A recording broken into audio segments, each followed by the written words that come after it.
Yes. Yeah. The nation. Yes.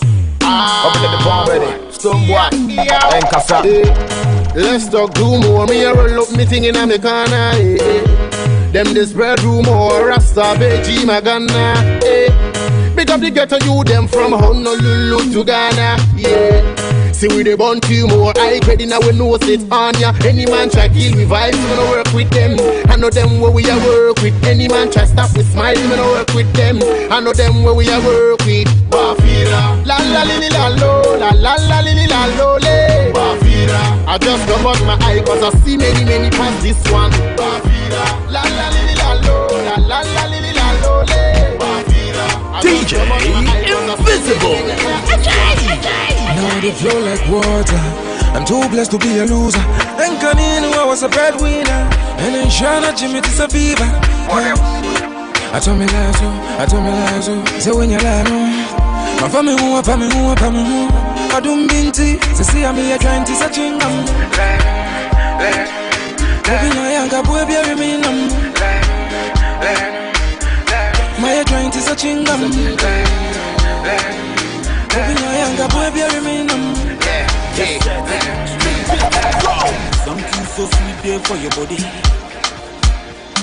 What is this? One mommy area. Something so sweet there for your body. What is this? One mommy area.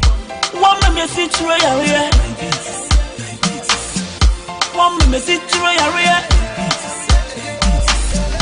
One mommy situation area. One mommy situation area. Good evening, everybody, and welcome to the platform with me, Mama Sewa, on this lovely Wednesday evening. The weather's been great today, so it's good.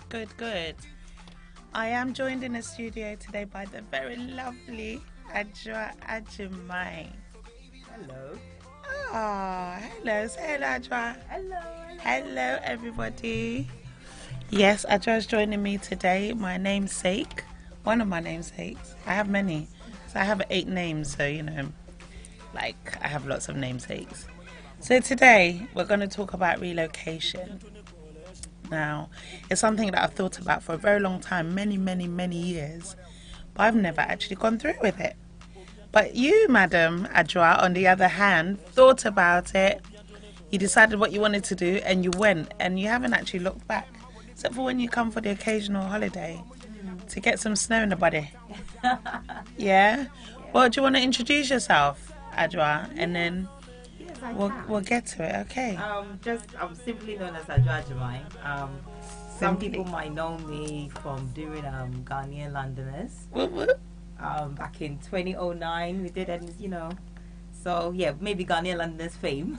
Yeah. And then quite recently, people that follow my journey on Facebook and social media, they know that I've just started up a shop in Ghana called Shop Share.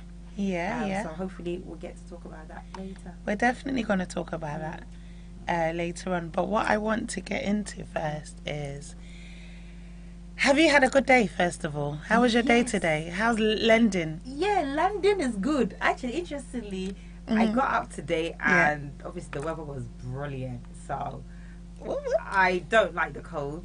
Of course, I lived here for many years, but I absolutely hate it. Yeah. So today, yes, I was able to put on a little vest, my jacket, and I've just been rolling. Okay. So yeah, London is all good. And interestingly, I came out of the tube station and then I heard like a burst of Afrobeats. I'm like, yeah, we are in London. Nice. It's been a good day. Oh, good. I'm glad. Well, thank you very much for joining me in the studio this evening. Appreciate having you here.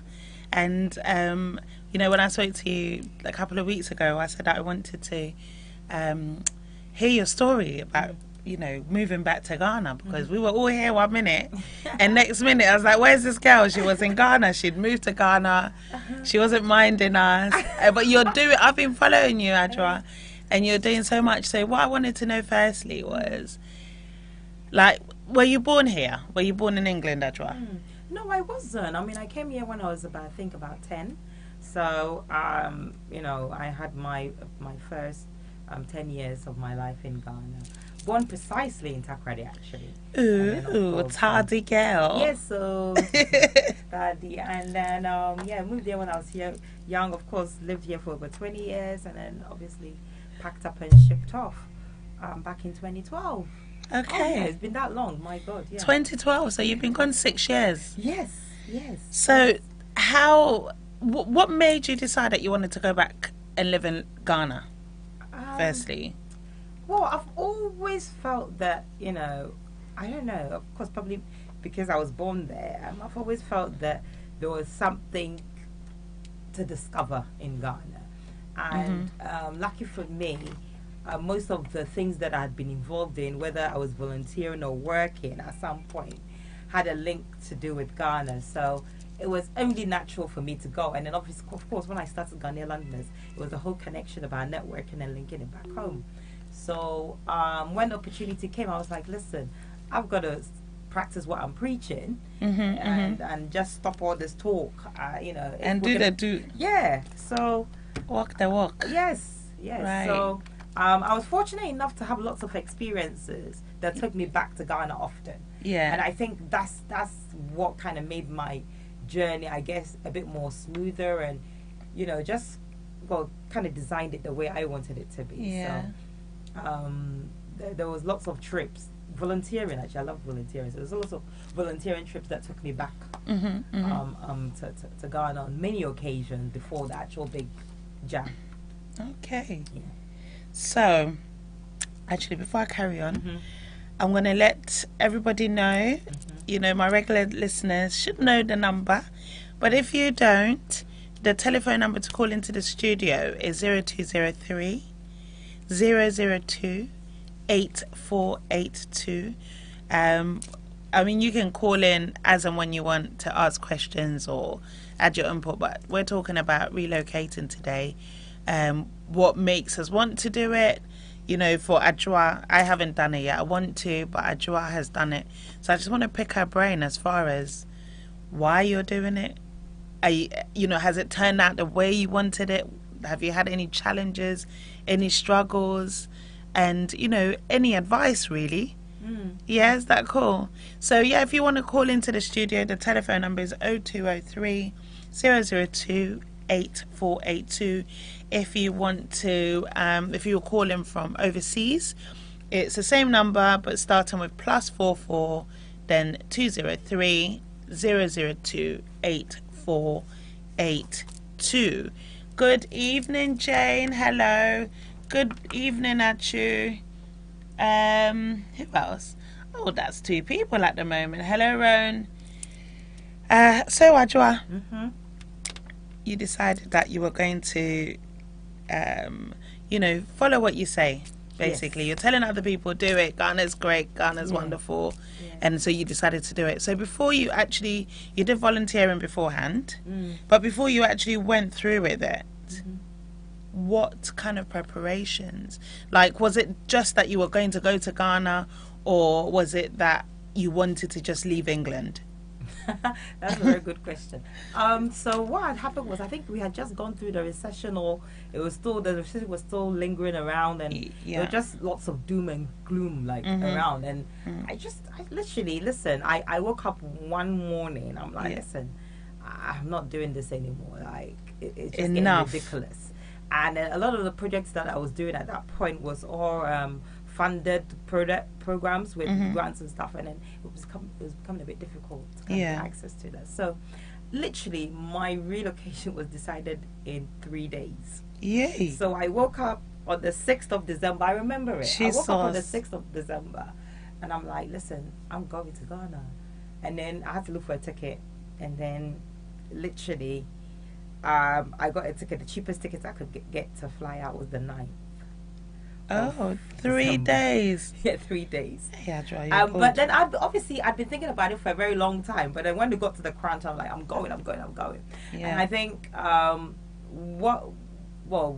think because I had obviously gone over a period of time, I'd had some few network, and then I think for me what was essential, especially if you want to relocate, is having accommodation.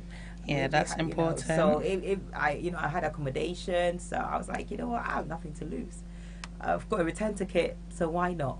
I jumped on the plane and went. But before that, I'd actually started looking for jobs, and a job had come up, which was, if I tell you how much I was earning, you would just laugh. But it was a start. So you were basically willing to let go of some essentials. Oh, of course. I mean, I think the job, I was actually quite well paid at that job. You can imagine, and it was like £300 a month. Oh, back then it worked out £300, and that was like about 1,000 cedis. And so, and of course, I was earning like £300 when I was like 16. So you can imagine.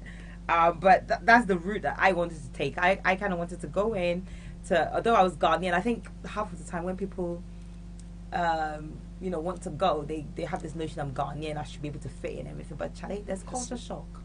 Like you have like to really... what? Because that's my other struggle. Even when I go on holiday, my other struggle is the slowness. Sometimes it really it bothers me. The lack of customer focus and customer service, and the whole idea of, well, I'm doing you a favor when actually no, you're not doing me a favor. But it's a very different. Yeah. Yes, we are Ghanaians and we will fit in to a point, but it's very different cultures, isn't it? No, it is, but you have to understand there are so many dynamics that makes people act the certain way that they do. So hence why I think one of the advices I would give is you have to kind of go with a blank page and be willing to learn and unlearn certain things and really understand why people do certain things the way they do. So, for example, when it rains in Ghana, it's a total nightmare for some people. So, if it's you a no-go area, yes, you mean? like some people can't get out of their house. Even I was stuck in my own house when it rained the other time. My car tire just won't move. It just went too muddy, and I couldn't get out of the house. So, I mean, even I had a car, and I couldn't get out. So, imagine somebody that had to walk. Yeah. Of course, they're not going to come out of their house. So, it's really about understanding what makes people do what they do, and then when you understand it, then you can kind of develop your coping mechanism for there are some things that really gets annoying, and there are times that things like really upset you, but people don't understand. It's a different school of thought, so you have to just try and understand people and then hope that people will also understand you. So that's why patience, like the number one thing, like you just need it. Just need to be patient to kind of really understand some of the systems that we say this is Ghana. So basically, I mean, you were doing, like you touched on. Let's just go back a little bit. Actually, you touched on Ghanaian Londoners. Yes. And which I got involved in a few of your activities, and I absolutely loved it. So you had things going on for you here. Yes. So literally, you didn't really need to go and struggle that little bit at all, but you made that sacrifice because it was something that you wanted to do. It's what you're going to do. Let's go to Ghanaian Londoners a little bit. Now, has that finished? Has that stopped? Because, my favourite thing that you did, apart from the Azonto Fitness, you did Afrobeats karaoke. Yes. And that was it Edmonton? Yeah, Tottenham, Edmonton, yeah. It was, yeah. And I had such a good time that day. But what happened? That was the only one, Ajwa. Did you leave your legacy here with somebody? Tell me. Well, you know what? I think, as I said earlier, because I think it was just, for me, it was becoming too much talk. Nothing, against the aspirants, but we do a lot of talking.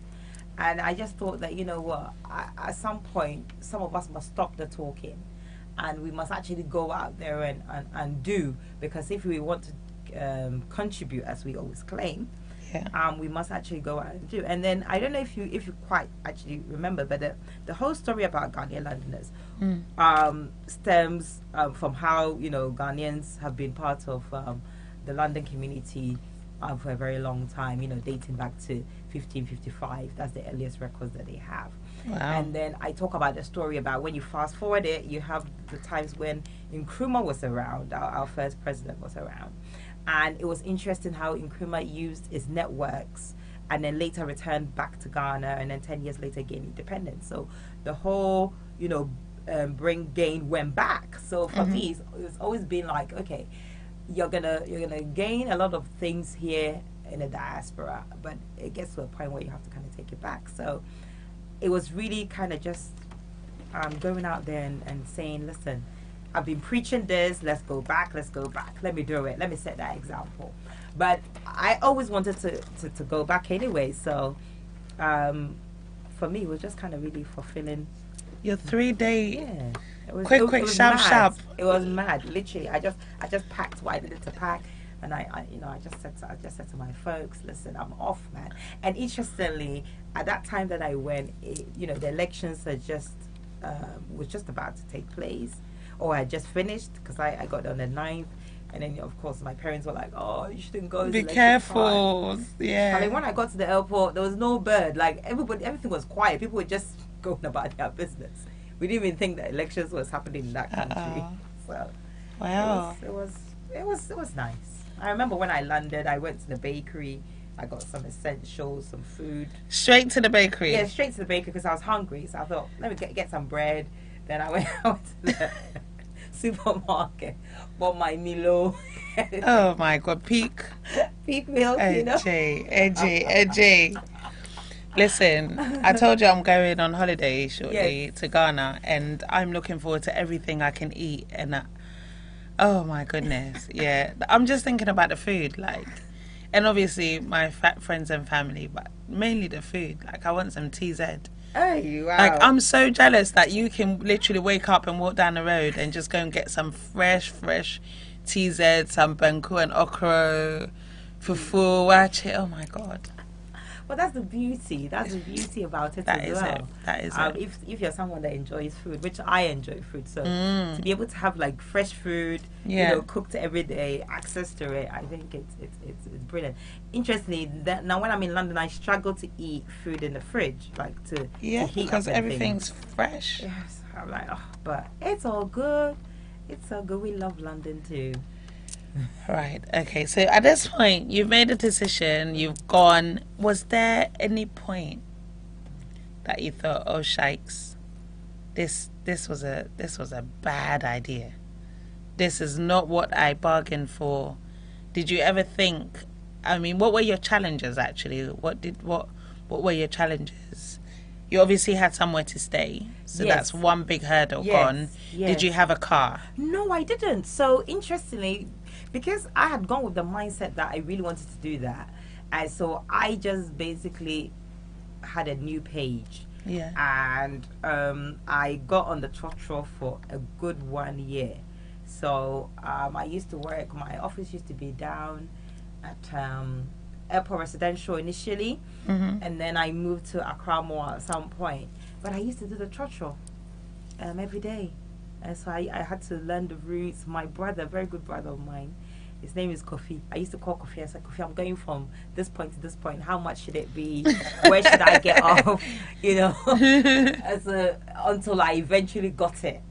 But, I enjoyed that whole experience because the whole idea was I wanted to understand how Ghana works, how the system works. So that's certainly the way. Yeah, and I don't want to go with the foreigner mindset. Yeah. So that was quite challenging because obviously it wasn't like the bus. No. And I remember in the mornings, rush hour is crazy. Sometimes you just be pushed out of the way and you won't be able to get a car. Yeah, and it was just I remember I made friends with one Chocho driver, and I would just be standing there quiet, and he would notice me and always save me the front seat. Oh, so, all the time, I just whenever he gets to the stop, he knows I'm there. So I'm just those are the kind of things that I enjoy, about Ghana. Yeah. That you can easily make friends, and that's very true. Especially when I go on holiday, taxis can be expensive, but also I do like just getting in a trotro and just going off, because first the news is always on, there's some sort of talk show on, and then everybody gets involved and everybody have their opinion, and it turns into either an argument or some serious discussion. And I absolutely love it. I love getting in a trotro in Ghana. I think when my cousin and I used to go, we would get on at one point and we'd just stay to the end and just turn around and get another one and come, like useless behavior, but we just used to love it. Just want to say hello to everybody who's joined in. Jane, Atsu, Shani, Mama Nita, my sister's on there. Hi Sandra, hi Roan, hi Emily. Emily's laughing, it is true, yeah. And also I want to send a big shout out to my mum. Hello Mama Dinah. Thank you for tuning in. My mum texted to say that she's watching me and she's watching you too, Ajwa. Oh, hello Mummy. Hi Mummy, all the way from Kumasi, representing Osekrom in the house. Okay. So you've done that. You didn't have a car for a year, did you say? Yeah, I didn't have a car for a year. So I mean, getting in a trotro was good training because then you knew your way around. Because I have to say, as much as I say, I know Accra, I know Kumasi, I get lost often. Like when I'm there, when I try to drive, within the first week, I kind of stop every couple of minutes to ask further directions. So I guess that was good training. Did you then start using the trotro route, or did you find your own routes to work and wherever you were going? Yes, so I mean, after a year, I got a car, and then of course, because I had got the trotro, it was easy to use the trotro route initially. And then some places that I didn't know, what I would do is I'll get a taxi to go first, draw the route, and then next time just drive. You know, it's just building confidence. Because actually, I must also say that although I'd learned to drive, I actually went to a driving school in Ghana as well. That I can build confidence, yes. Because the roads, that's the other thing. Ghana roads and England roads and driving regulations are two very, very different things. Oh no, they are the same. My friend, please, you in just Ghana, understand the language of the road. Listen, Ajwa, let me. Okay, so one time I was driving in Kumasi. My mum was in a passenger seat, and we got to a zebra crossing. And I started to slow down. And my mum was side-eyeing me like, what are you doing? And then I stopped. She said, why have you stopped in the middle of the road? I said, Mum, there's a zebra crossing here. She said, carry on. I said, no, I'm not going. These people have... And she said, they are not going to cross. Just carry on. Can you believe I stood there for almost 5 minutes? These people... And I actually stood there. People were beeping the horn. I was like, no, these people must pass. Yeah. My mum said, they're not going to pass because someone's going to come around and knock them down. Yes. That's so true. As I moved off, and I just kept looking in the rearview mirror, and I noticed like there was a long space between, you know, whatever last car were, and come and see the Olympics. People were running, and my mom was like, see, I told you, this is what happens. Like no one, and I was just like, really? Is there? So what's the point of the zebra crossing? No one is using it. Everybody is too scared for their lives because people are just gonna mow them down. So it is very different because here, you know, no one's waiting. They're just going to step out there, and if you knock them down, they're going to claim their insurance. Secondly, in Ghana, and, you know, I might also have done this, but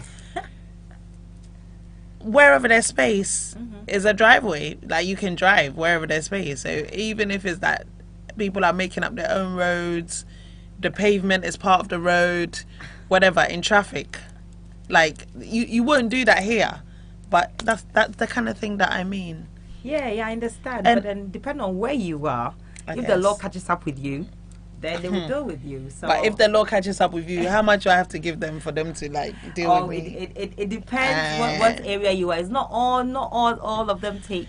A lot of them do, unfortunately, which is a shame. It's a shame.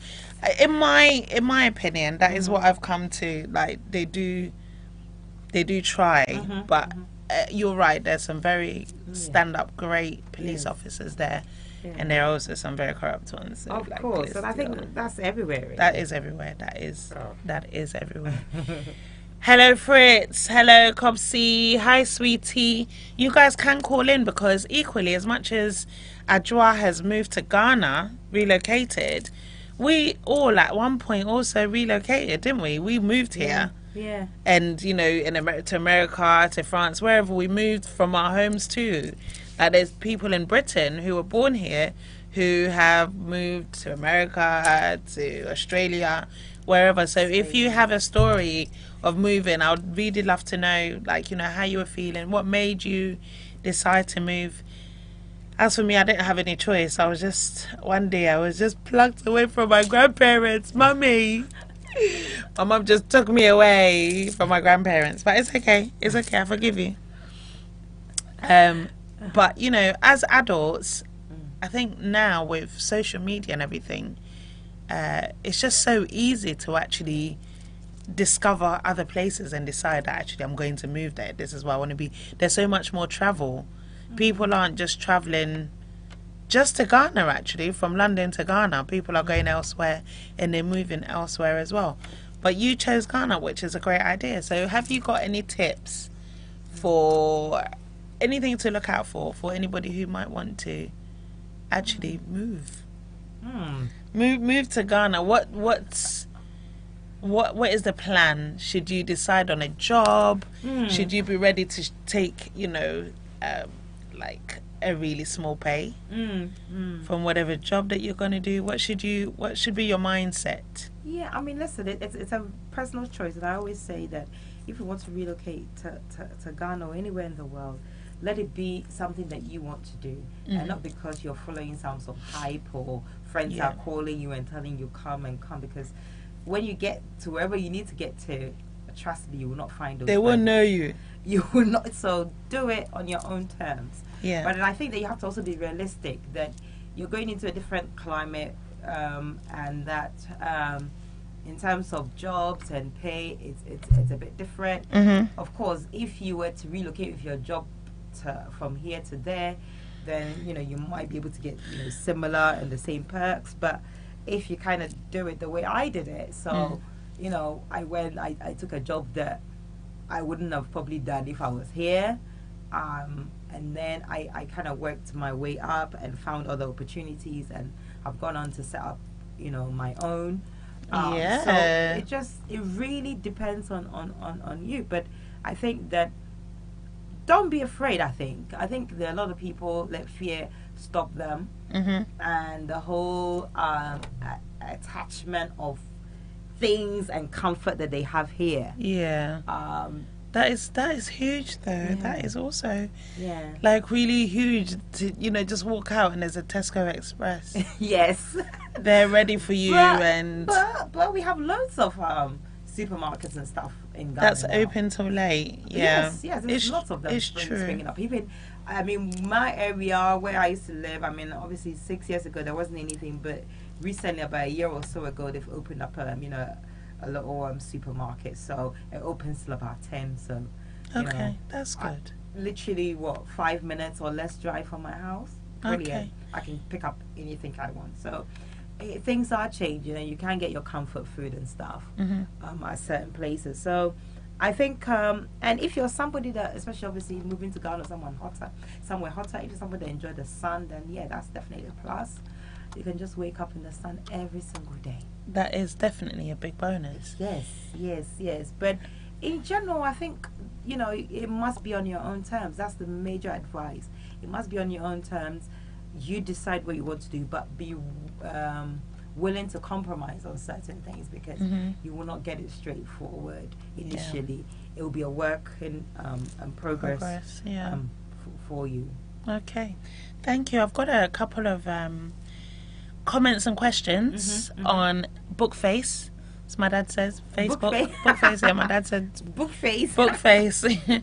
So Fritz said, tell Adjoa I have gone stale. My Azonto skills. He's now practicing shaku shaku. Hey, Fritz, come and show us, please. We're waiting. Send me the video. Emily says she's got a question for us. Actually, for you, Adra. How do you survive in Ghana if you don't have your own business? Because jobs are not paid very well. That's a very valid question. Like, you're used to a certain lifestyle, and then all of a sudden you want to move, but you know the pay's not. And actually, the standard of living is actually like almost the same. Like, if not more expensive in Ghana, actually. So how do you do it?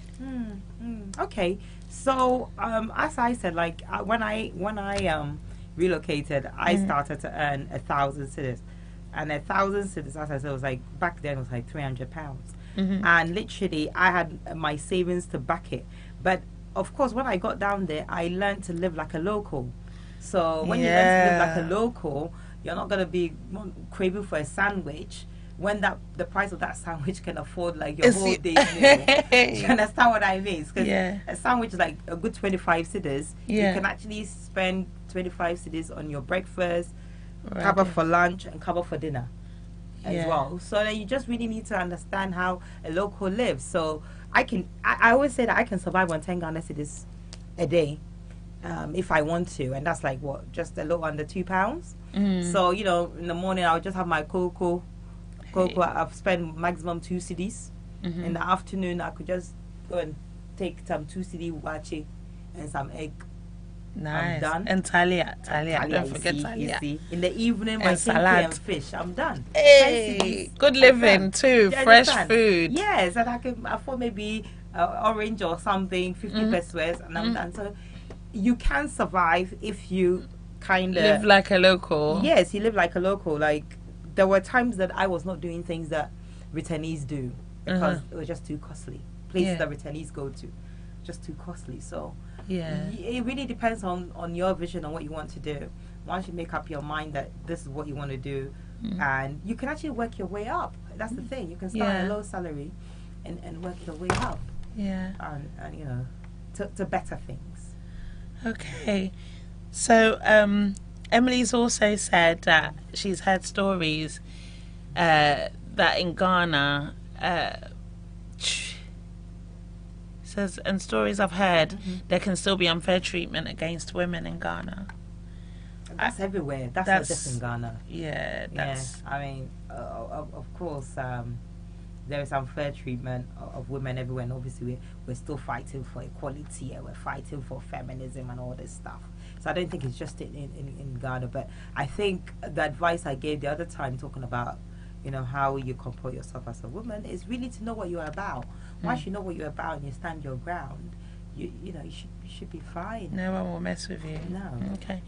So and Emily, you can call in, darling. The number's 0203 002 8482. Emily, I do appreciate that I've got lots of comments from you, Emily. Thank you. Brilliant. So she's also said that HR is almost non-existent. So who do you complain to when you have an issue? Good question. I think that it's not entirely true. When I say that's not entirely true, for example, my first job, I got it through a HR consultant, and that HR consultant was actually hired by the small company that I used to work with. So things are changing. Depending on what company you work with, there are you know, HR and proper HR systems in place. Of course, you also have to understand that there's lots of micro businesses and one man, one woman business. Obviously, those kind of businesses might not necessarily see the value of having HR. And you know, when you're an entrepreneur by yourself, you tend to manage things by yourself. So it really depends where you find yourself. You know, if you work for, I don't know, a corporate like a bank or something, you're likely to have, you know, HR in place. So depending on what company you work for, you know, you definitely would have some sort of support. Okay. So I want to go back to like when you moved there, because wherever you've been, when you go to Ghana, they know that you're not a local. Like, no matter how good I would treat you, and they can just see you. So do you feel like when you moved back, you were treated not differently in a bad way, but were you treated differently? Like, you know, were there any perks to having just moved there and not being a foreigner exactly, but a sort of a foreigner in your own country because you've been away? Were there any perks? Well, I wouldn't say there were perks as such, but I think for me, I was quite particular that having lived in London and obviously moved back, I would let that be part of my identity. So I didn't really shy away from that. And I would have conversations with people and say, well, in London, it will be like this. but in Ghana is done that way. So I guess kind of being open about that and sharing with people my experiences made them also open to share their experiences with me as well. You know, there are times that, of course, when we go to somewhere, you think, oh my God, this could be done so much better, and you're kind of frustrated. And obviously, the Londoner in you kind of come out. You're like, oh God, these people are not going to mind you. So you better be Ghanaian. So your perfect English never comes out. Sometimes. Yes, depending on where I am. And you know, I would kind of cause havoc. Okay. I just like, you know, can I get this sorted now? Right now. Thank you. It depends on where you are, because it doesn't work everywhere. Because some places they will send you out. It'd be like shady or chubby. So it was okay, like basically you adapting from sort of generally speaking English all the time or not to well, actually, you know, in companies in Ghana they speak English mostly, right? English is the official language. Why? Of the country. This is like, you know, that's a different program, but why? I need to know why. But okay. It's okay. It's not okay, but like, well, that's a different topic. But I must say that obviously the plus is that later when I got opportunity to work with companies that were based abroad, that were coming into Ghana or were doing the projects in Ghana, and because obviously I'd lived in London, that became a plus as well. And half of the time, actually, this is also one thing for people that are thinking about relocation. Half of the time, most of the companies that would maybe go out there to do a project in Ghana will not necessarily do the recruitment here. They will actually do the recruitment there. So that, of course, if you're there and they can see that they can gel with you, then you're likely to, you know, get opportunities. Yeah. I'm open for you. I mean, it's definitely something that's worth thinking about, and there's been lots of great stories that have come out of it. I think for maybe our age group, there's quite a lot of people that we know and who we're friends with, quite a lot actually, who, like yourself, went back to Ghana. They've not looked back. And in fact, they're doing so much better in Ghana than they are here. So for you, what would be your message to somebody who is actually trying to relocate, they want to go back? But, you know, they're worried, basically. But what's there to worry about, especially for those that have the opportunity have a, you know, residence here? I mean, you can always pick up your bag and come back. Hopefully immigration will not stop you. But, you know, there's also that thing of failure. But you can fail here in London. Or failure. Failure. Failure. But you can fail here in London as well. It's true, you can fail, but then at least you know there's still me what bridge. Oh, when I catch you. It's true. Like, my dad says this thing, and I also say, what's not baby area tajua ubetin mude. Tiger nuts. So you can stay anywhere and chew tiger nuts and still enjoy the sweetness of it. Right, Literal right. translation. It's true. So, depending on how you want to live your life, you design it that way. Because to be honest, life is short, right? Right. So, if you look at it from that perspective, and you kind of plan out your life and say, listen, I want to live maybe 5 years, 10 years of my life in Ghana, just go and do it. Just do it. Yeah. Or anywhere else in the world, actually, wherever. And I think I have to get into that mindset, because I always feel like, oh, I haven't got this sorted, I have to do this, I have to do that, I can't just go. And actually in life you're always going to have something else to do. So you've got to just go and live your life. Just do it. Just go and do it. All right, well, let's take a little break. Let's listen to some music, and we'll come back and continue our conversation. You can tell us all about what you're doing at the moment. Okay. Brilliant. Yeah. I will. All right. That's if sometimes my DJ skills are a bit lame. But you know, today is not the day for it to be lame. Today we're gonna hear some music, right, Adwa? Yes, DJ away. Like I need a DJ name. But you know, today is not the day. Today we're gonna hear some music. Right, Adwa? Yes, DJ away.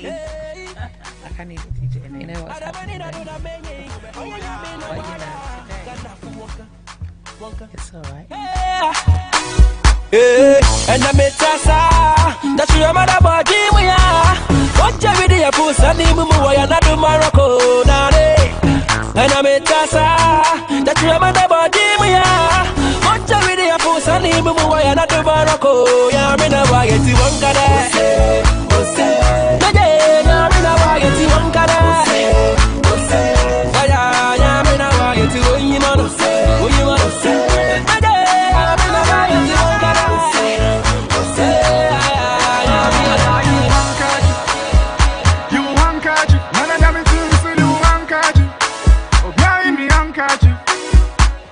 Baba God is you, you're the reason why we still live long. So you won't catch it.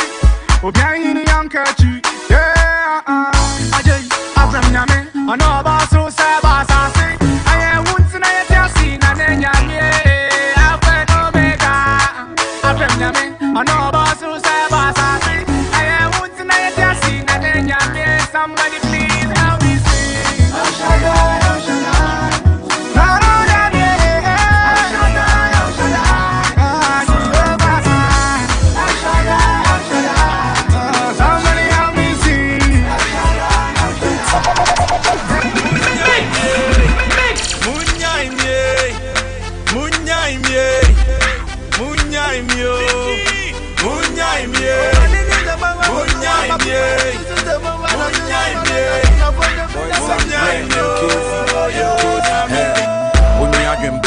I didn't think it now, so to me go him. I said, Monaba, or come for Bonnie Sikudo, was what to movie. Munia Sempa, Wabo Meniasa, and some Tim Comonim. Munia Tenka, Menemona Munina, Sana Mehunse Mushim.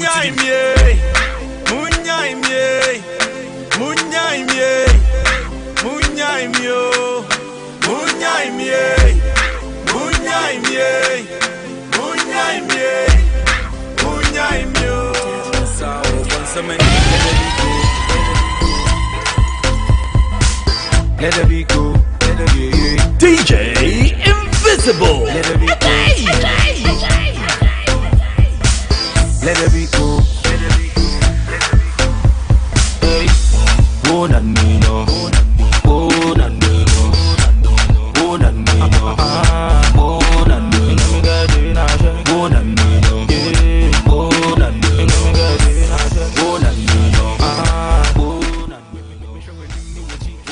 Okay, so yeah, that we had a little bit of music, a little bit of dancing. I hope you're all alright at home, relaxing, having dinner. What's everyone having for dinner? I'm hungry. Ajwa did bring me my favourite chocolate in the whole wide world. You finished it. I finished it. It was only, like I literally devoured it in 2 bites. Yeah, Golden Tree chocolate, everybody. That's my thing. Yeah. If you have a spare one, but I only like the original one. All of this new stuff, it's like the Cerelac. What's going on with all these different flavors? They need to just leave it at maize and leave it. All the rest is fake. All the rest is China. I love wheat. Yeah, So, yeah. That's Yeah, but you like maize. yeah. Well, maize and wheat. Yeah, they're the originals. The rest, like I tasted banana. But it's for babies, But though. NCDA. Babies. Edier. What's I it know, say? but I eat it, but I'm just letting you know. So they have to give different flavors to babies. No, they should forget about it. Forget it, baby. I like my Cerelac, and I remember when I was younger, my dad would every weekend would bring like the really big packs of them. So it wasn't in a tin; it was like in a rubber. On a rubber, yeah. Oh, ratty. I was so popular when whenever that arrived. It's like Cerelac time. Eat it up.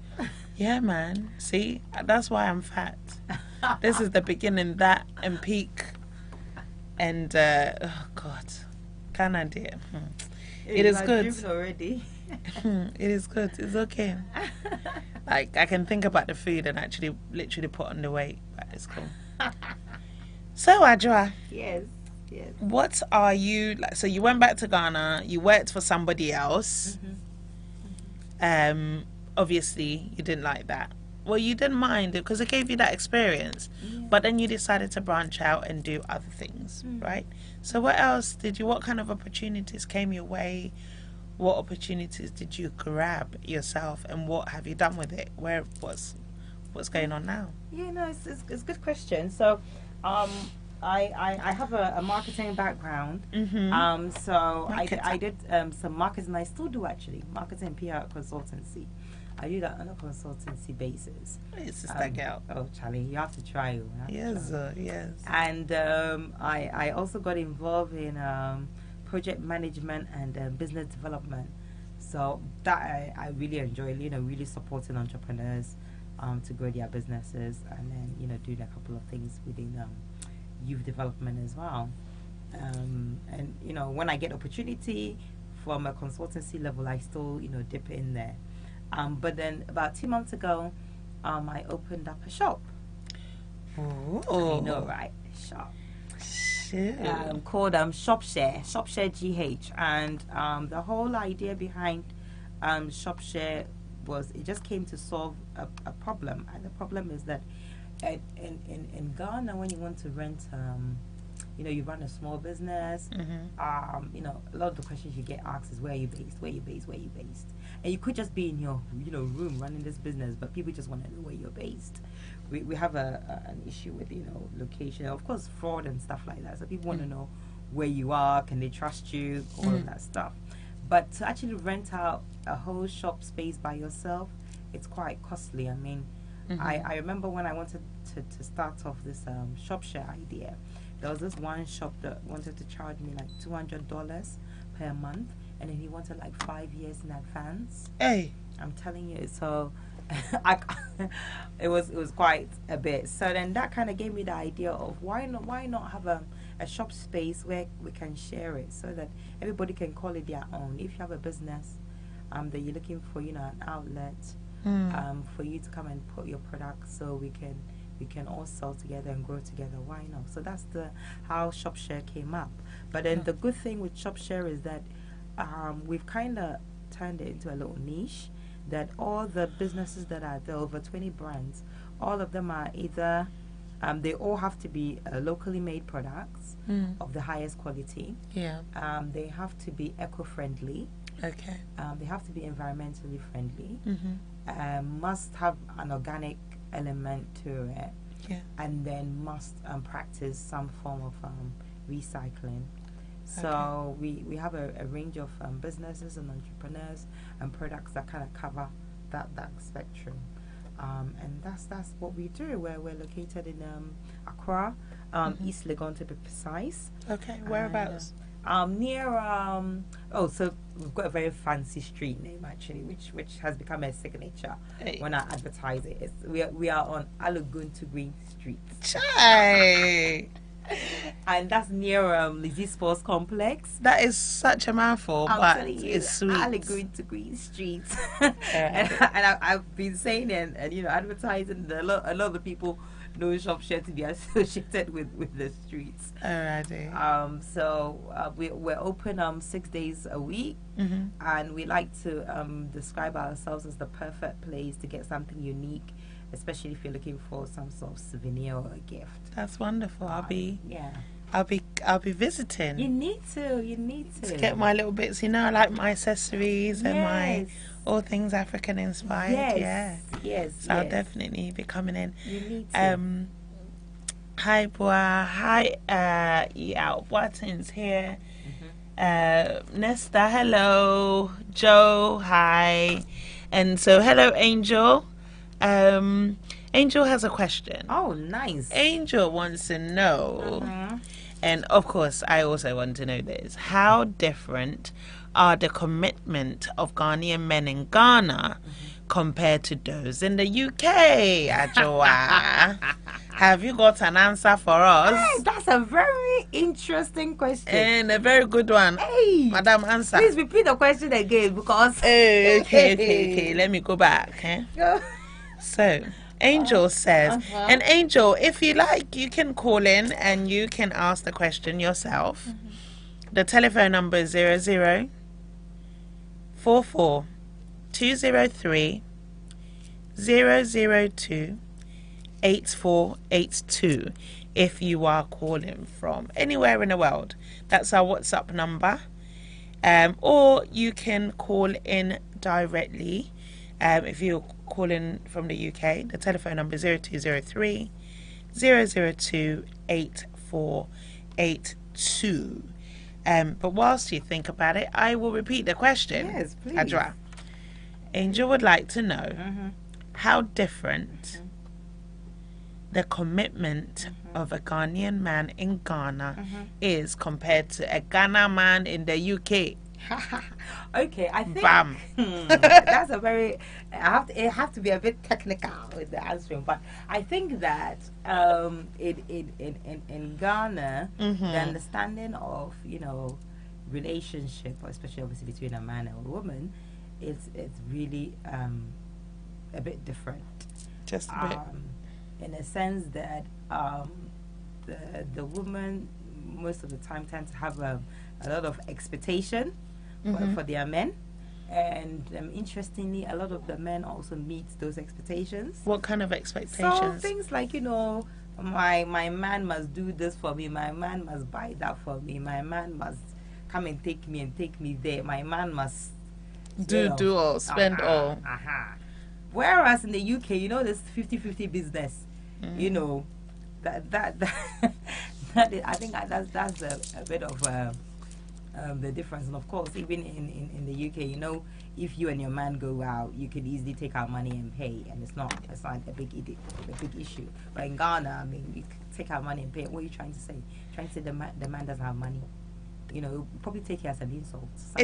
It's so funny that you're saying that, because I was having this discussion the other day with my cousin, and she said, a friend who's about to get married was like, when you come, like, please don't try and take out, don't do any of that. I brought for some. Nah, me, I'm into Yamidiana, because it's like an insult. And I was just like, why? Yeah, you have to allow the man to be a man in Ghana. But is that the only way a man can be a man? Oh, but the man must look after you, my sister. It's true. Not like the 50-50 business you people do here. But you know what? I mean, I don't know if that's mainly by choice. It's economy. Like, as a friend of mine says, economic refugees that we are. Sometimes you do have to actually also go into your pocket and pay something and pay stuff.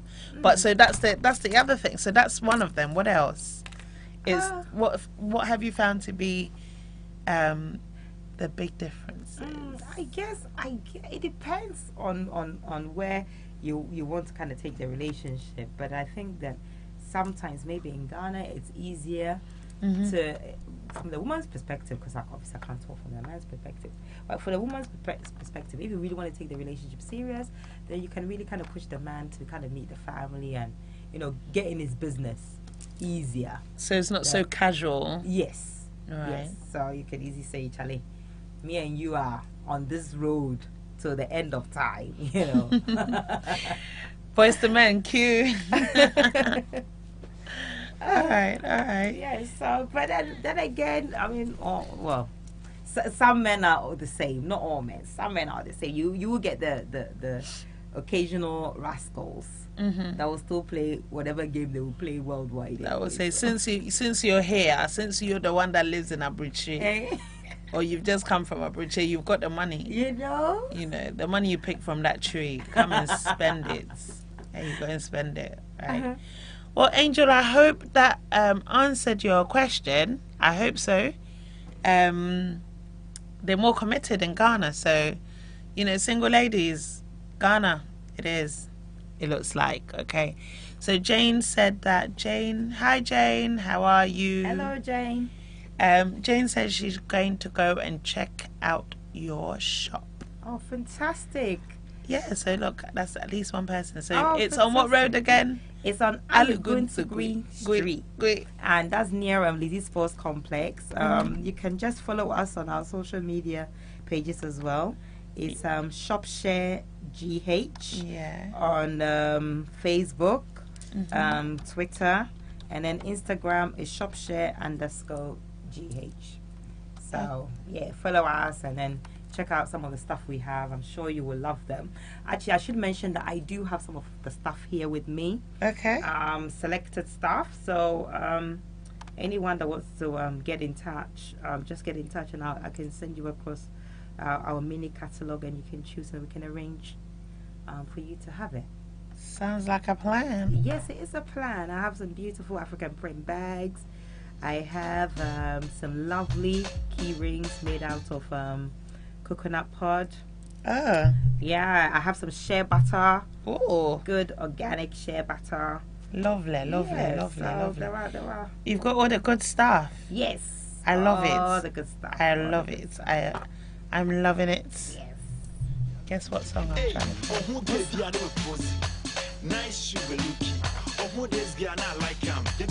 Can you hear it? I can hear it. Just barely. Just because I Who says I'm not good DJ? Who said? Look at the cue, like right on cue. I did it. Hey.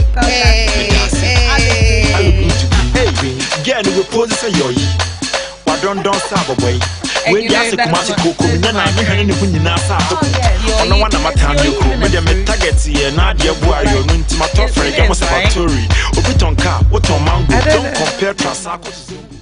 I don't know, but I love it anyway. Aluguntu be or your both of them. Both, okay. Your is nice. Yeah, your is also like my really thing. Good benefits as well. Yeah, I heard. Like I was reading it up the other day. Yeah, you know, in Ghana and Africa as a whole, actually, there's so much like that we can get out of what we grow there, like fruits, our plants, and that. But unfortunately, a lot of us haven't learnt what our grandparents and our great grandparents used to to just get better. That's so true. That's so true. Yeah. That's so Which true. is a shame. Yeah, we need to really get back to our roots. Yeah. If you're there and your grandparents are around, if you're lucky to have your grandparents, your great grandparents around, please do ask them the secrets. Ask them about the herbs that they're using, because look, they live a long, like they live to their hundreds. Our great grandparents. So that's true. Yeah, some of that. Let me see if we've got any more questions. Have you got any questions for us, Ajwa? Hi, Sue.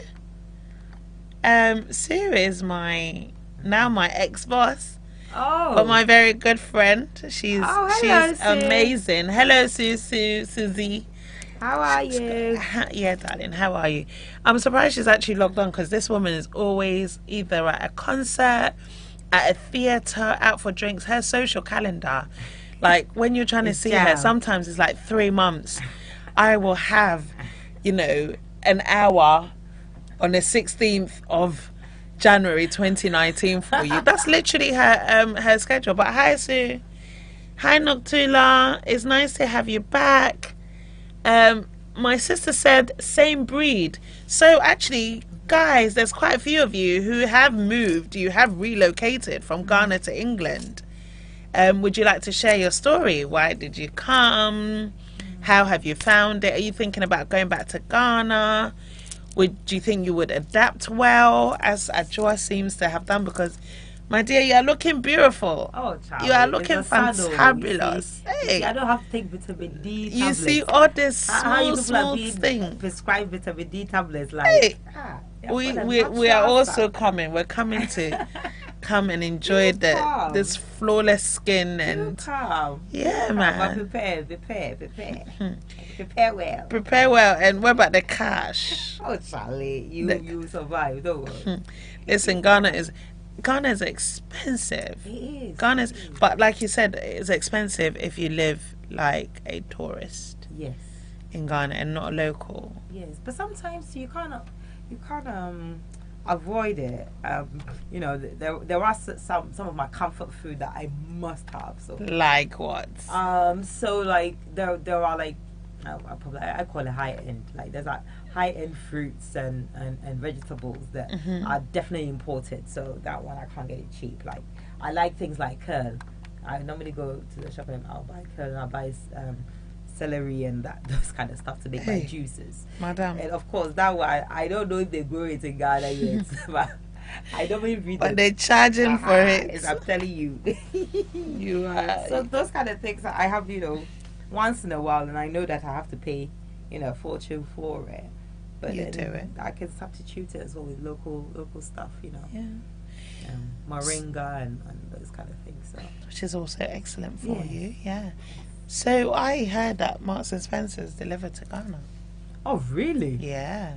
Really? Yes. Wow. Check it out. So, you know, I don't know how much you're going to have to pay Marks and Sparks, but they deliver it to Ghana. Oh, really? And is it John Lewis? I don't know if it's John Lewis. There's then- somebody else. Oh, okay. ASOS does, but for food and things like that, Marks and Spencer's. Oh, okay. So talking about that, I think is it Waitrose or something? There are a couple of supermarkets that actually have UK brands. Oh, okay. So I think one of them or two of them, you would find some, you know, UK brands in there. But then, of course, for some of us that have relocated, we normally just do some of our shopping and just do door to door. Hey, Why not? why not Why not? indeed? Why not? I mean, sometimes you find things that the pricing is way more expensive than you find in the UK. Oh. And the taste too is terrible. I have an example. which one? I have a couple of examples. Oh, so, yeah. A couple. the first one is my grandfather used to like grapes. So did my grandma. And so going to Ghana, I'd quite often try and like take grapes, but it would always be a little bit squashed or whatever, or finish too quickly because there's only so much you can take, right? And so I went to a certain supermarket at that time. These are many years ago, before ShopRite. I'm sure you can guess which one. Oh, yes. And so basically grapes that would cost something like, in Tesco, even Sainsbury's, let's say £3 at the most, was £6 something. Oh. Like when I changed the money, and I was like, ha, if it wasn't for my grandmother and the fact that I promised that you would not be getting my hard-earned money. So yeah, you're right. Things imported stuff, which is why you should just eat ampesi with Kobe and Momoninda and just enjoy your life like that. Definitely. Eat local. I mean, we're trying to encourage everybody to eat local. Which is more fresh. Yes. Yeah. Eat local, eat Ghanaian, and, you know, Yeah. let us all prosper. Let us all prosper. So actually, talking about prosperity, what are the things that are actually like the kind of opportunities that are out there for anybody that might want to start a business? What's really bringing in the cash? What's bringing in the money? What kind of businesses are thriving and doing well at the moment in Ghana? It's actually a good question you have asked, because I recently did a series and I haven't actually finished, but I'm coming up with 100 business ideas for people that want to start up a business. Oh. And there are various things you can do. So one of the ideas I put out there is simply repackaging. So there are lots of stock on the market. Let's say, you know, even peanuts. You know, you buy peanuts, you repackage it well, you label it, you let us know the health benefits of it, and bam. You know, if you use you know, social media, whatever type of marketing that you want to use, Yeah. for it to sell it, why not? You know, Why not indeed? It would sell. Obviously, there's a big push towards agribusiness. So the agribusiness value chain, there's so much different things you can do in there. So for even coming in, I mean, Ghanaians love food, so you can even do like a mobile food business. Yeah. So, you know, alternative Organic, to, straight from the farm to your door. That's it. Even talking about that, I know a lot of people that do vegetables and fruits and vegetables boxes, and they'll pack it. And so there are lots of, depending on what sector. If you're into technology, you can maybe look at developing educational apps.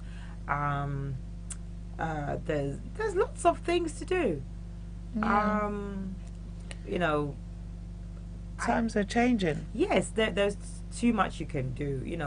Handmade goods. So if you're somebody that you're into crafts, you can make handmade jewelry, bags, shoes, very to the highest quality. People will be willing to buy. And the rise of consumerism and people actually wanting things also delivered to them. So if you find a niche of something that can be done that way, there's definitely lots of things to do in Ghana, and lots of business idea. Whether you want to do it on a small scale, a large scale, or medium scale, lots to do, and it's easy. Easy to start.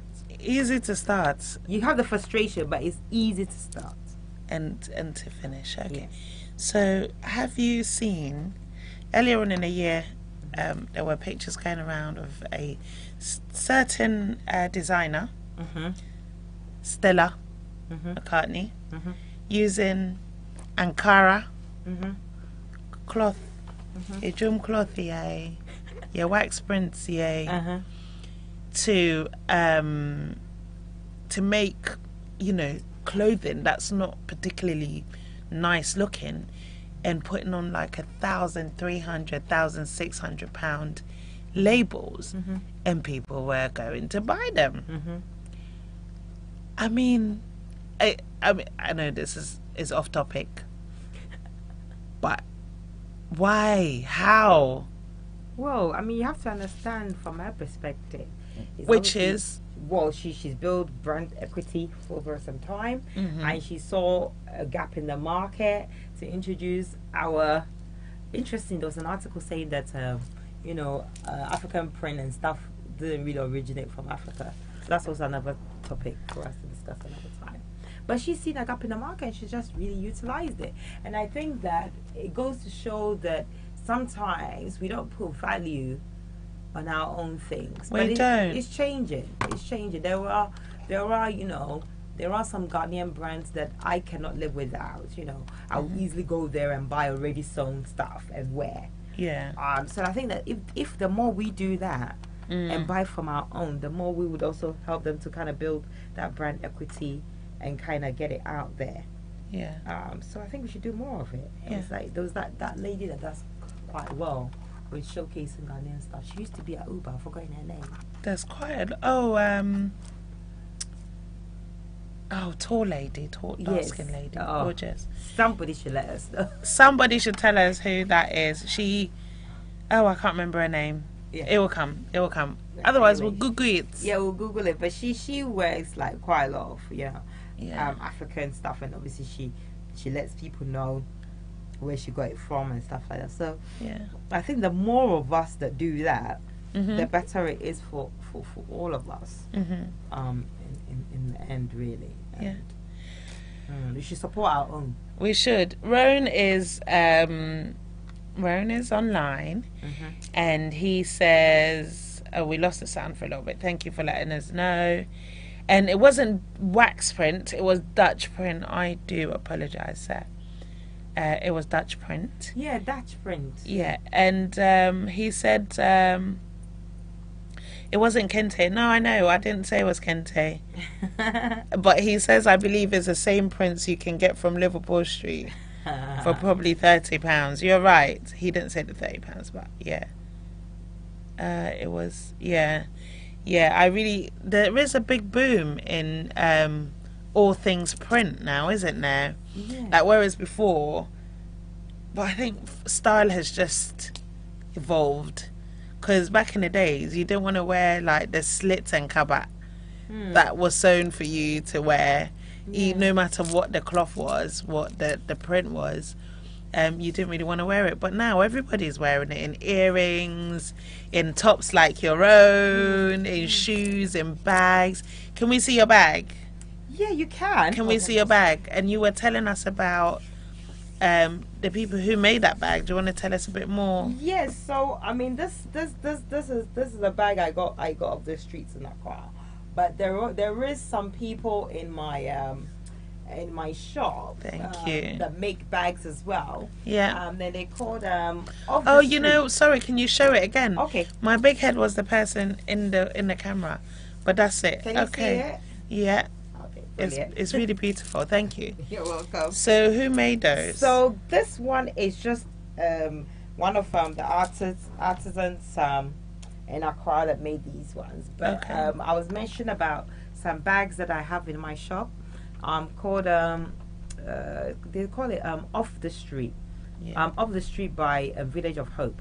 And Village of Hope basically it's a charity based in Ghana, and they pick street kids and they train them up. They have like a training academy, and they train them up and they give them various different skills. And one of the skills is actually teaching them how to sew, and they make bags. So they have like beautiful bags that they make, and obviously the proceeds from that they reinvest it in the academy. So I mean, what I was going to say with the point that you made about everybody wearing it, I think for me, the reason why I embrace African prints and anything African is a conscious decision that I made, that is part of my identity, that you must stand for something. And so I make it a thing that if I'm not wearing a top of it, I'm wearing a earring or my bracelet or something, just to communicate that identity that is part of me, and I'm supporting my own, and I can always redirect back traffic to a source. Yeah. So I think it's important that we do that, that we don't just wear it for wearing sake, but we look at how it makes impact as well, and something called the multiply effect, where we can circulate money amongst ourselves and in our own communities as well. Because apparently we don't do that enough. No, we don't. And it goes through our hands the once. Yes. Whereas other communities, it goes through their hands about 34 or so times before it leaves the community. But That's it. we just do it at once. So that's a great idea. Hi, Cobby. I've got a friend who's on the phone. He's moved to Ghana a few years ago.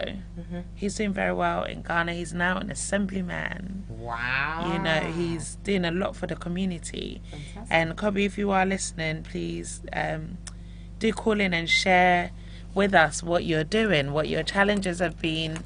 But I'm seeing lots of great stuff. They do like a yearly clinic for his community, where everybody gets seen for free and get treatment and everything. So it's wonderful. So if you can, Cobby, and you're listening, please do call in to us. Should we have some music? Yes. Should I have some music? Yes, we should. I mean, alright, I'm in the middle of something else. Anything in particular that you like to hear, madam? Anything Afrobeats is cool with me. Maybe Kwame Eugene or something like that. Kwame Eugene? Yes, maybe Kwame Eugene. Oh, let me have a look. Yeah. Or Kitty. Or Miss V. Oh, Confusion. He did that one, didn't he?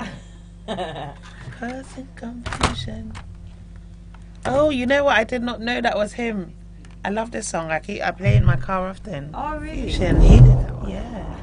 But I didn't know it was him.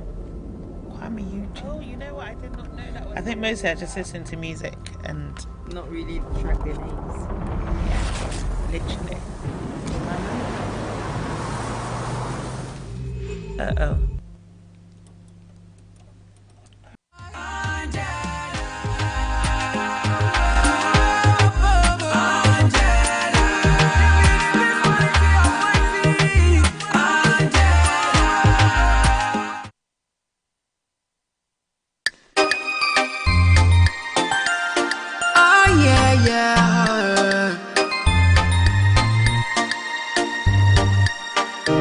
Causing confusion, yeah, causing causing confusion.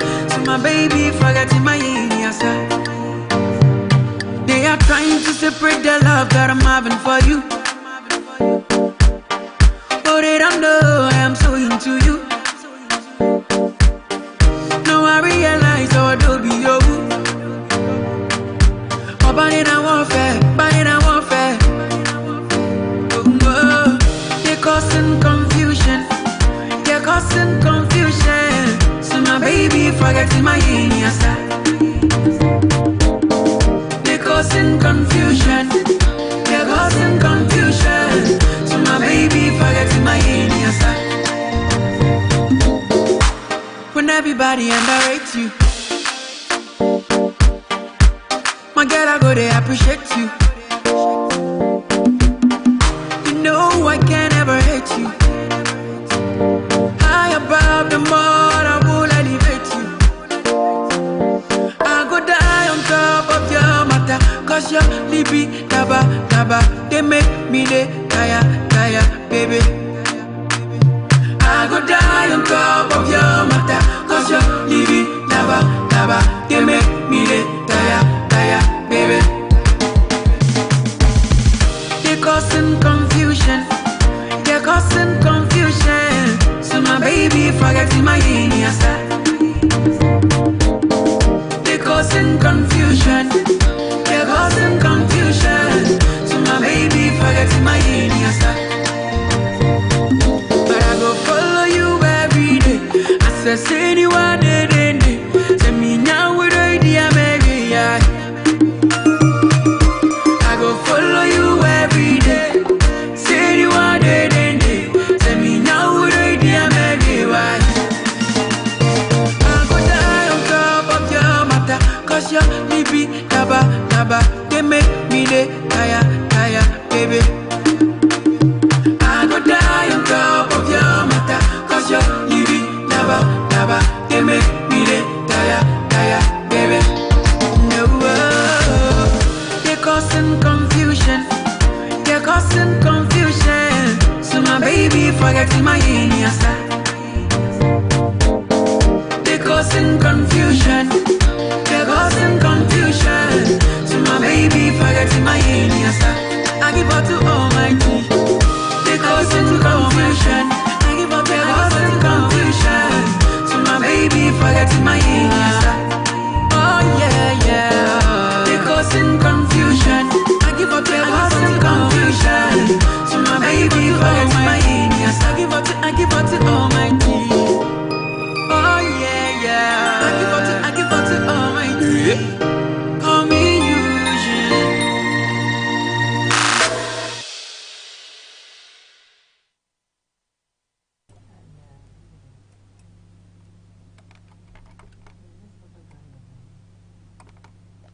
All right. Thank you. So I've had a couple of messages from people. Oh, we've got a call coming through. Hello. Hello, caller. Yellow. Oh, I had this problem last week. Hello. Yellow. Hi. Hello. Hello. Hello. You may have lost the person. Oh, they're still on here. Oh, Hello, caller. can you hear us? Can you hear us? Hello, caller. Hi, I can just about hear you. Oh, I did brilliant. something. How about that? Can you hear now? I can hear you perfectly now. Oh, perfect. I just moved some knobs. How are you? Hi, Mum Anita. How are you? I'm very well, and you? I'm very well, thank you. I believe you have a Good. question for Adra. I do. Well, first of all, I want to congratulate her for making that move to Ghana and making a success of it. Some of us have been thinking about moving to Ghana, but are too scared to take that step. So well done, Ajua, on that. Thank you. That would have taken a lot of courage. So well done on that. My question was your bag. I love it, basically. And I'm going to Ghana soon, and I just wanted to know. I think you mentioned where you got it made, but I didn't catch it properly. So is that because you weren't I just listening? wanted to know where you got it done, and if also you took your own bag and then they done the print and the cloth around it, or it just came like that. Okay. So you can actually get some of these bags at our shop. We have a shop in East Legon, Accra, called Shop Share. On what road? Alagoon to Green Street. Alagoon to Green, yes, I heard that. It's actually really good that you played the song straight after she said that name. I'm becoming a DJ. I'm just saying. All right. So I'll put out on my number and then just get in touch, and then we can sort you out and get you one. Yeah. Okay. Or a few. I think she wants a few. I'm looking for about 5 of them. Fantastic. Business is booming. Charlie. Mamanita is one of them for me. No. You will get something amazing. I'm sure I'll find something totally different in her shop for you. Thank you very much. Yes, I look forward to it. All right. All right then. Thank you, Ajua. You're welcome. Thank you. Bye. All right, sweet. Bye. Bye. Well, it's always good to talk. Yes. Is it not? It is. But we've done quite a bit of talking. And I think, this is probably quite a good place to... I know you've had a long day today. You've been up since about 5-something. Yeah, my normal Ghana wake up time, Okay. And I have also been up, but that's not what it is. Is there anything else that you want to share with us before you actually leave us? Yeah, so maybe two things. So the first thing is that anybody that's thinking about any sort of move, please just do it. Just do it, because you know what, you can leave it and then you can be thinking that you do it next year and next year and next year. You keep postponing it, and then next year may never come. So please, by the time you know it, honestly. So that's basically what I would encourage people to do.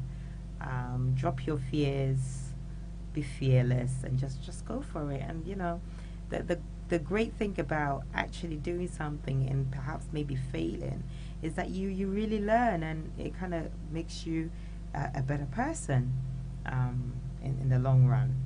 So that's one thing. The second thing is, in case anybody wants to get in touch with me, please just look me up at Joajima on Facebook. You probably see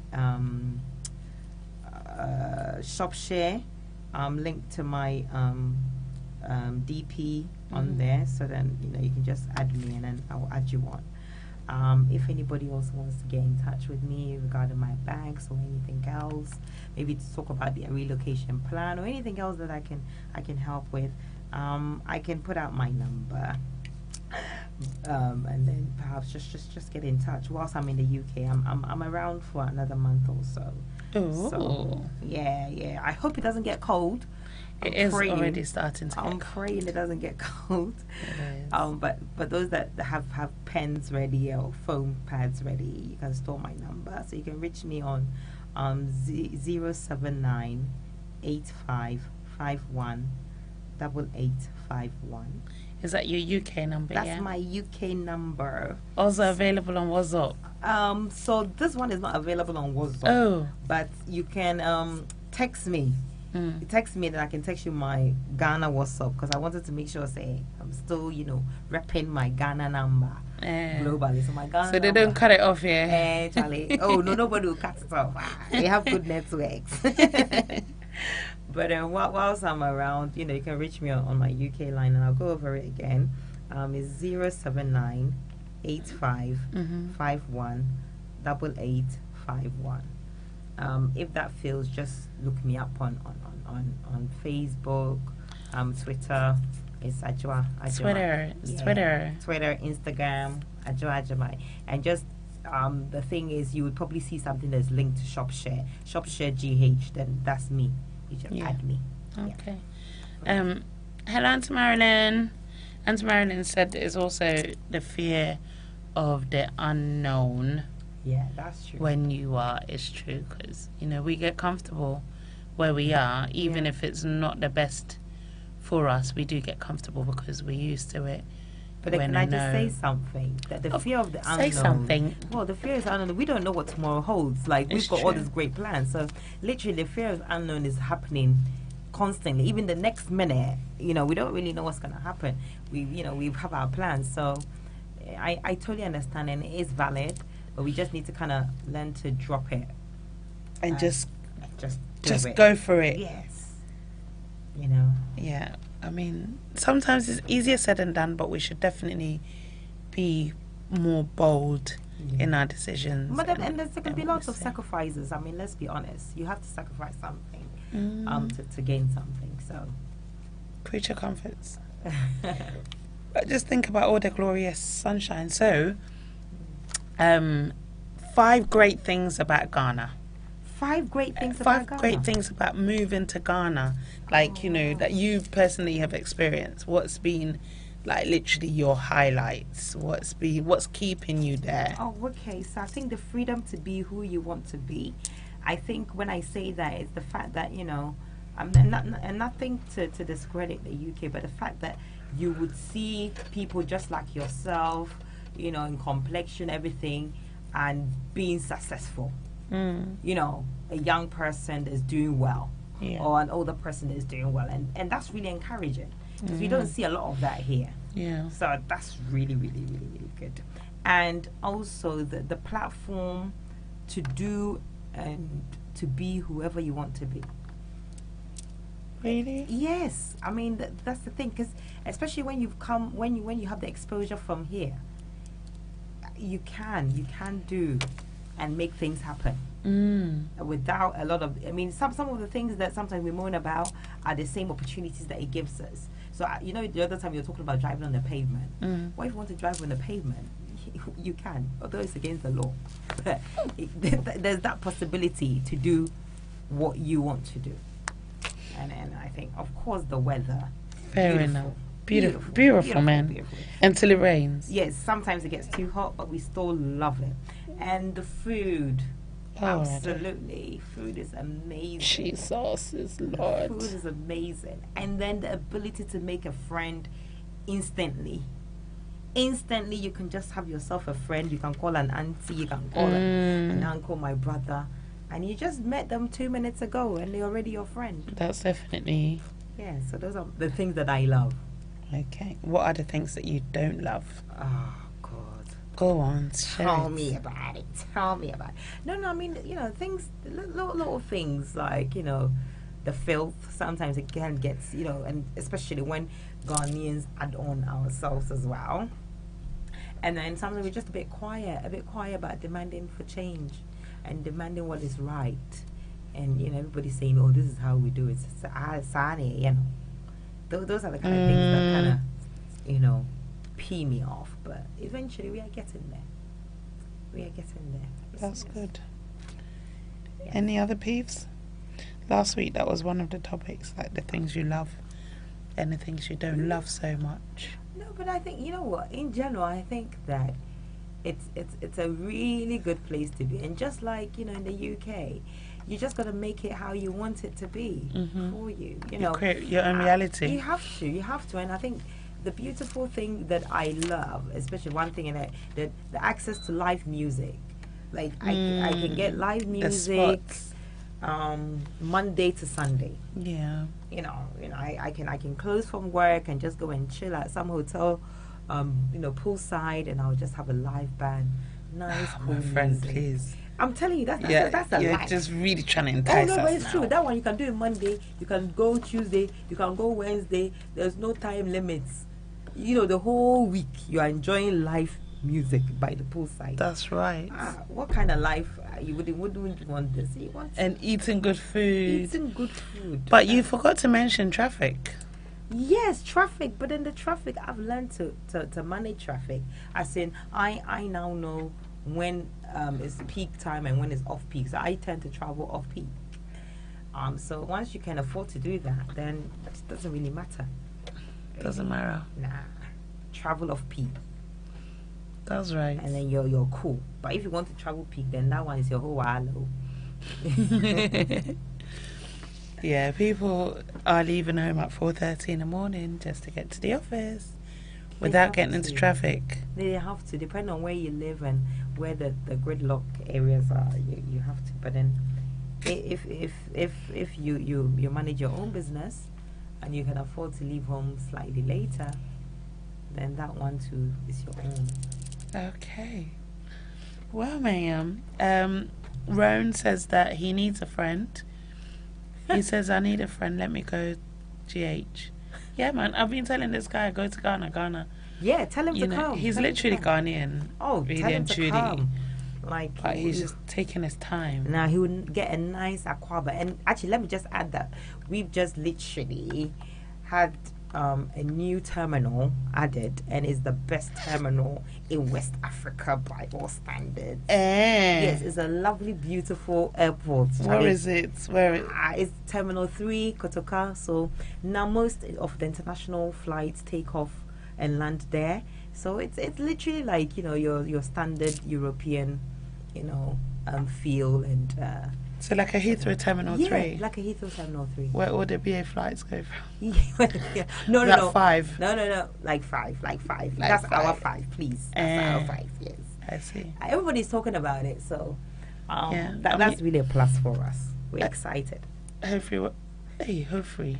My R's and L's these days are becoming a problem. The other day I said something similar and I was just like, Madam, look at your life. But it's okay. Hopefully I'll get to see it soon. Yes, you will. I will land it. You will love it. Live. Tell me about the experience, because I'm really advocating for it. Yeah. So because before it used to be like, so what are they calling the other terminal now? Is that Terminal 1? Yeah, so Terminal 1 is our domestic terminal. Mm-hmm.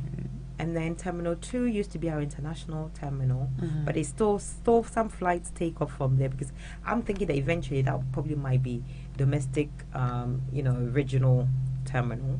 And then Terminal 3 becomes our international, terminal. So we have 3 terminals now. Right. In Kotoka. Ghana is Ghana. Oh, Charlie, it's like, really good. That's good money well spent. Wow. Because it's really nice and spacious, and for the first time I actually had people welcome me as soon as I entered the airport. They welcomed me, said, "Welcome. Do you need any help?" Oh, and wow! I was like, "Hey, this is Ghana airport." I was here? Shocked. Have I arrived? I was shocked. So I asked them the question. I said to them, "Oh, I wanted to repack my bag." They showed me where to go and repack my bag. Were you overweight? Yes, so I took some home. But you see, the beauty about it is that I didn't have to go and stand in one corner. I actually went to a space that is dedicated for that, and I weighed my bags, I repacked it nicely, and I sent the rest home. So I didn't have any wahala with my airline. That's good. Yeah. I look forward to arriving and leaving from there. No, you should. I mean, and then it was electronic gates as well. So oh, really? I scanned my boarding pass. The gates opened. I went through. Yeah, it was a nice experience. Really? Yeah, I loved it. Hey, Ghana! I'm telling you. Well done. Yeah, and everybody was smiling. All the staff were smiling. So customer service was good. On top for me. Yeah, everybody. And was look how many jobs it's created as well. I'm telling you, yes. For the locals, that's excellent. You are 100% correct, because I actually know somebody that is getting a job with one of the retail outlets in the terminal. So yeah, it's creating jobs. Definitely. That's wonderful. So please, if you're listening, you've never been to Ghana before, or you've been in a very, very long time, please come home. Come home. Yeah, come home. Or go and visit. Hey, come and visit. If come you and don't spend call some Ghana money. home. Yeah, go and spend cash and enjoy our beautiful beaches. And some nice kebab. And, and all the food, like the everything food. is good.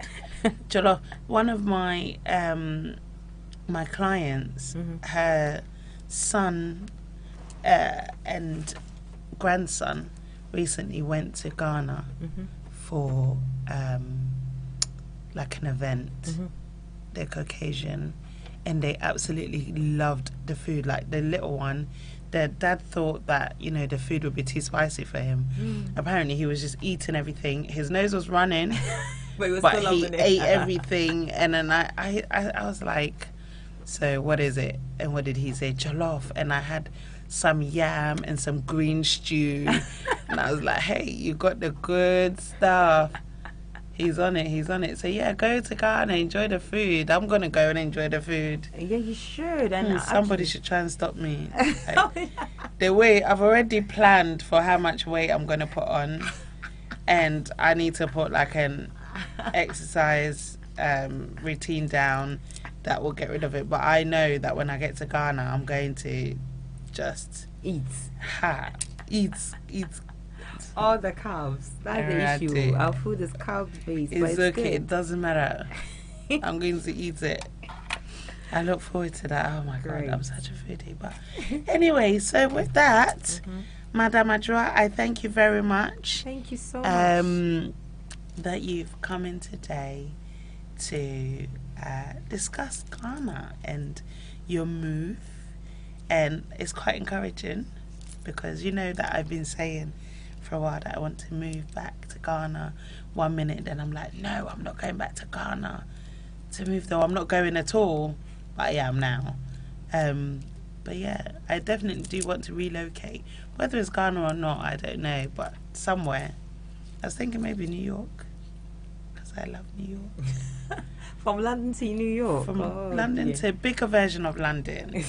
And then to Ghana, and then like we'll see how that goes. But you know, thank you very much. Thank you so much for sharing with us. Thank you for coming into the studio. Thank you. I know that you've had a very long day. Yeah, it's been good. It's been good here. I'm going to release you now. I'm you. releasing you. But before we go, I've got a song for you. Oh, thank you. It's one of my favorite songs too. Oh, nice. And you know, seeing as we're namesakes, this is for the both of us. Can you guess what I'm going to play? Adjoa Yankee. Oh, Adjoa, you could have at least pretended like you didn't know. What are you doing to me? Like, it's a favorite. It's a favorite. it is true. That is true. So, well, thank you, everybody, for joining us this evening, for commenting on Bookface and on YouTube. Thank you very much for watching us, everybody, and have a great and wonderful week. I will not be here for the next 4 weeks, but the gap will definitely be filled. But I'll see you in end of October, I guess. Have a good evening. And here we go. Adjoa Yankee, hey, Adjoa Yankee, hey, Adjoa Yankee, hey, Adjoa Yankee, hey, Adjoa Yankee for wait, yeah, me, okay, Adjoa Yankee for wait, yeah, me.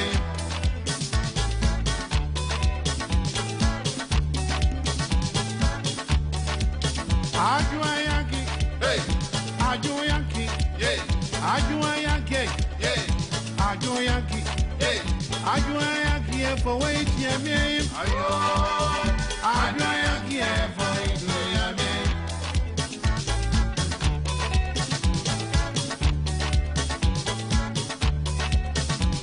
Yawoko na wone wo, yawoko na wone wo.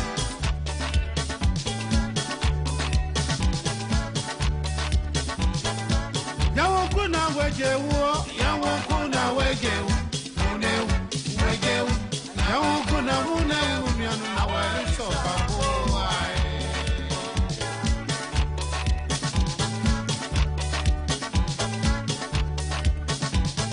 Yawoko na wone wo, yawoko na wone wo.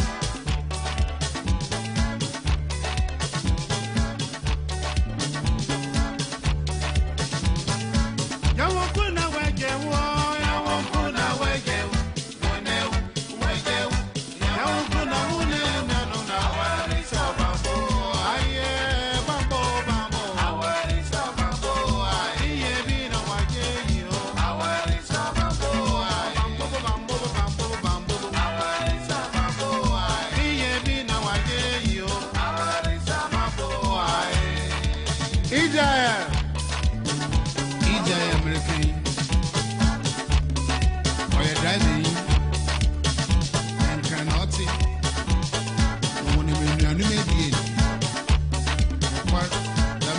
see being brown party.